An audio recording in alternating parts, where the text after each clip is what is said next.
Hola, ¿qué tal? En esta sesión vamos a aprender un poco sobre el periodismo especializado, específicamente del periodismo científico. Soy Tania Orbe y me complace compartir esta sesión con ustedes desde la carrera de periodismo, como coordinadora de la carrera de periodismo de la Universidad San Francisco de Quito. ¿Por qué especializarnos en periodismo científico? ¿Y por qué cada vez esto es más necesario con la pandemia, tras la pandemia y hacia los modelos de sostenibilidad que buscamos en el mundo entero? Vamos a revisar algunos ejemplos y a responder a esta pregunta.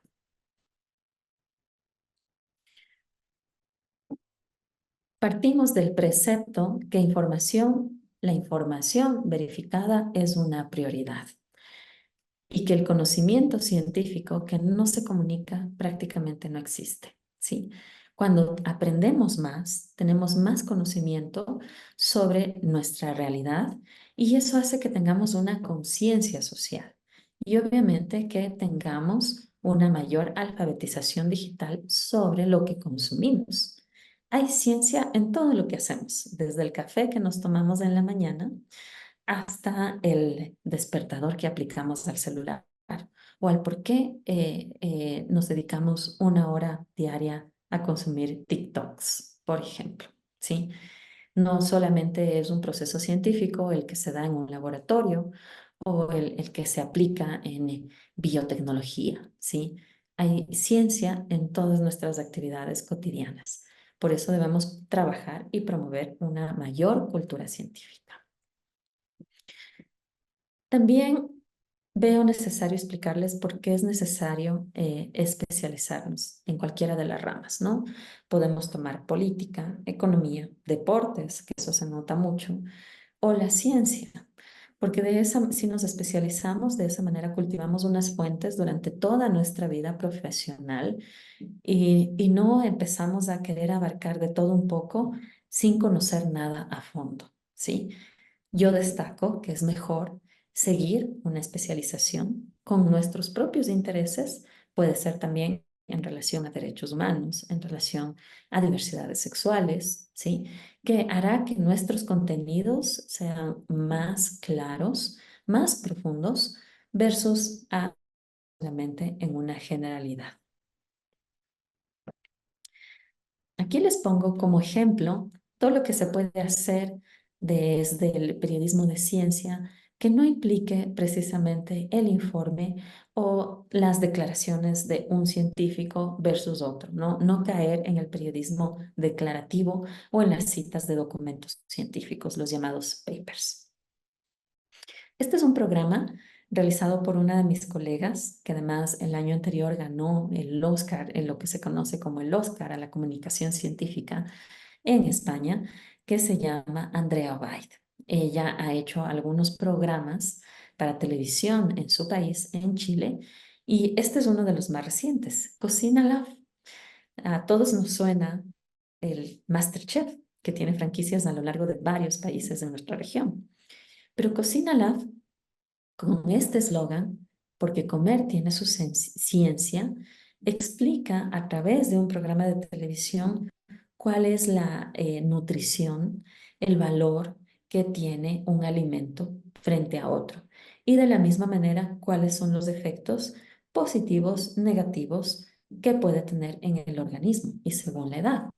Y esto se hace con un chef, con un investigador y con la producción de una periodista científica, que en este caso es Andrea.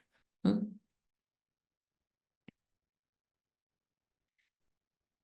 Vale la pena en este momento explicarles qué significa cultura científica.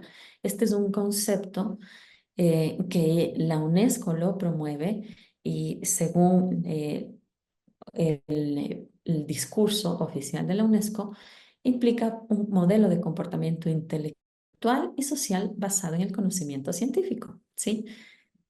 UNESCO desde Naciones Unidas busca, y ahora esto debe ser tomado también como una política de todos los estados, que los ciudadanos tengamos más conciencia sobre la relación que tenemos con la ciencia y que la ciencia se hace de todos los días en nuestra vida cotidiana, está presente en todo lo que hacemos.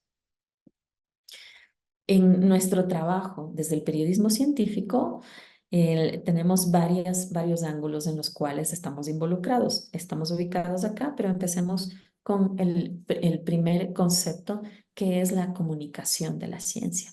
La comunicación de la ciencia abarca el periodismo científico, abarca la apropiación de la ciencia que se puede hacer desde la sociedad, desde los ciudadanos, ¿sí? Y también la difusión de ese conocimiento científico. ¿Mm? Pero la divulgación como tal, esto es algo que pueden hacer tanto los científicos como los periodistas, ¿sí? Mostrar sus propios procesos de una manera, en un lenguaje sencillo, simple y ameno, sin esperar directamente un intermediador, que en este caso, un intermediario, que en este caso es el periodista, ¿sí?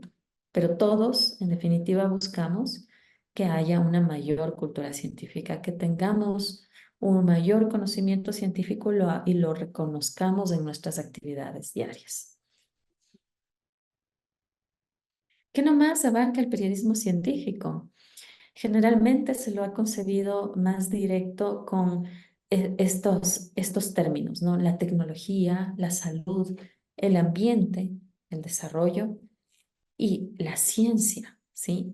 Pero hay procesos científicos no solo en las ciencias exactas, matemática, física, biología, por poner un ejemplo. También hay las ciencias sociales, ¿sí?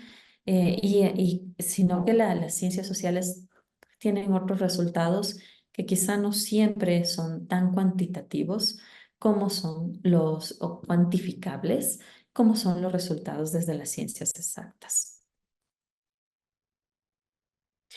Aquí les pongo otro ejemplo que además surgió de la crisis en España, ¿sí?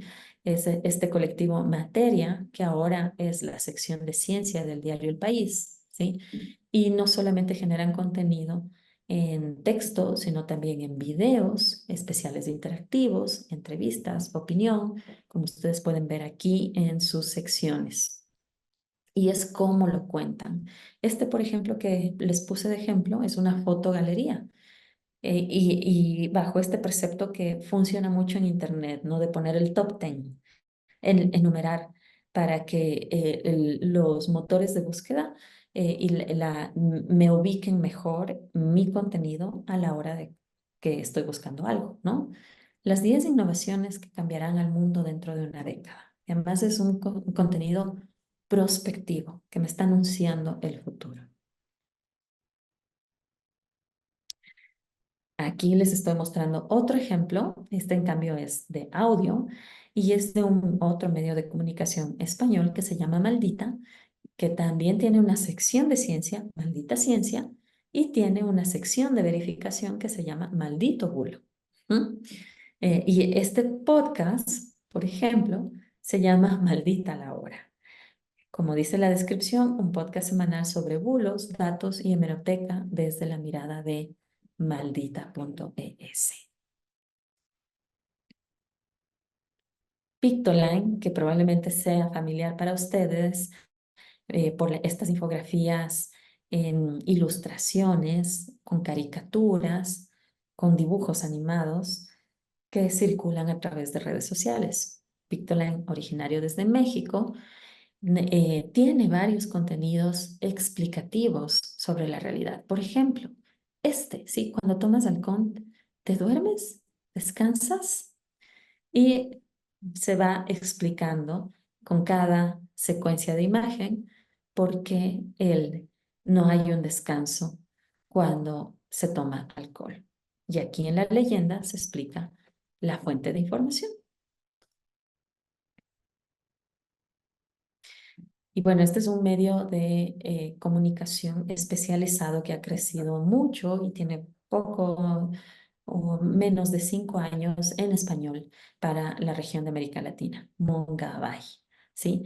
Les he puesto una captura de la página principal en inglés, pero como portal en español tiene y financia contenidos investigativos de largo aliento a lo largo de todo el mundo, ¿sí?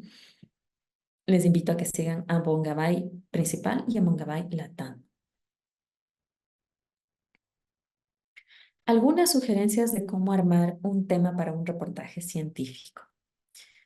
Mantener contactos del mundo científico. Por eso yo destaco siempre que es bueno especializarse en el ámbito que nos guste. Sí, en la política también hay ciencia, de hecho hay política científica. Tener una base de datos organizada. No quedarnos siempre con las mismas fuentes, ¿no? No porque esta persona siempre me atiende y si le llamo domingo está allí, yo siempre voy a hablar con esa fuente. Hay que buscar a nuevos perfiles. Navegar por revistas científicas con frecuencia. Y recordemos que los contenidos científicos se difunden especialmente en inglés. ¿Sí? El inglés es el lenguaje de la ciencia. El inglés es el idioma universal. Así que hay que aprender a manejar el inglés. Suscribirse a las publicaciones científicas para que lleguen alertas de contenidos, aunque no podamos leerlos completos si es que son de pago, pero por lo menos tendremos acceso al abstract, a los contactos de los autores y podríamos contactarlos por correo para que nos den una ampliación de la información. Una vez que ya tengo el artículo científico, ¿qué hago? O sea, un artículo científico no está redactado como una noticia y generalmente muestran procesos de largo aliento que suceden al cabo de 10 años o 2 años y no hay un resultado tangible rápido o se me agota rápidamente. Leo detenidamente y busco los contactos de los autores. Lo mejor es entrevistarme con los autores después de leer el artículo científico, hacerles preguntas concretas sobre sus procesos de investigación, cuál es el mayor resultado que obtuvieron, qué esperan en el futuro cercano, qué están buscando lograr. ¿Mm? Buscar estudios similares recientes en el mismo país o en países vecinos, ¿sí? Buscar conceptos de términos técnicos que no comprenda antes de planificar las entrevistas, para que yo no parezca un novato en el asunto. Pero ojo, sí debemos reconocer que los periodistas no somos expertos en biología o en la rama de conocimiento que hayamos seleccionado según el artículo científico. Nosotros somos mediadores, ¿sí? Así que hay que pedir al científico que maneje un lenguaje coloquial que sea más familiar para que pueda entenderse a todo público, ¿sí? Yo siempre les digo que me cuenten o me expliquen lo que han hecho como si yo fuera un niño, ¿sí? Un niño de 10 años. Si un niño de 10 años lo entiende, entonces ellos también están haciendo bien su trabajo. En la reportería, ¿cómo convencer a mi editor que la historia de ciencia sí tiene valor? Si hice obviamente mi tarea, que es la investigación previa, la pre-reportería, puedo convencer a mi editor fácilmente porque tengo información suficiente. Debo tener claro cuál es mi audiencia y qué le interesa. Debo conversar con él o ella, mi editor, sobre los ejes que quiero tratar, ¿sí? Eh, Muchas veces nos cuestionamos, es que la ciencia no le interesa a nadie. Sí nos interesa cuando nos afecta o nos beneficia. Por ejemplo, hoy que estamos viviendo apagones que nunca habíamos tenido en Ecuador de 8 horas en un mismo día, nos interesa saber por qué no llueve, por qué dependemos de las hidroeléctricas para la generación de energía y qué podemos hacer a corto y mediano plazo para revertir esos inconvenientes de apagones en Ecuador. Eso es ciencia y también es política pública. ¿Qué es noticia? El artículo científico por sí solo no es noticia, sino su impacto en una comunidad determinada. Cuando algo me beneficia o me perjudica como ser humano, eso me importa. El tema debe ser específico, reciente y con un eje propio, auténtico, una propuesta personal del periodista. Y aquí es donde tenemos que buscar una historia humana, ¿sí? Las historias humanas impactan porque yo me veo reflejado en el otro, más que el dato, ¿sí? Más que el número, más que la cifra o la estadística. Esta es una primera introducción que les puedo compartir sobre el periodismo de ciencia y les invito a que decidan a especializarse en los ámbitos que a ustedes les gusten. Siempre haremos un mejor trabajo cuando tenemos un mayor acercamiento a las fuentes y un conocimiento del ámbito que queremos trabajar.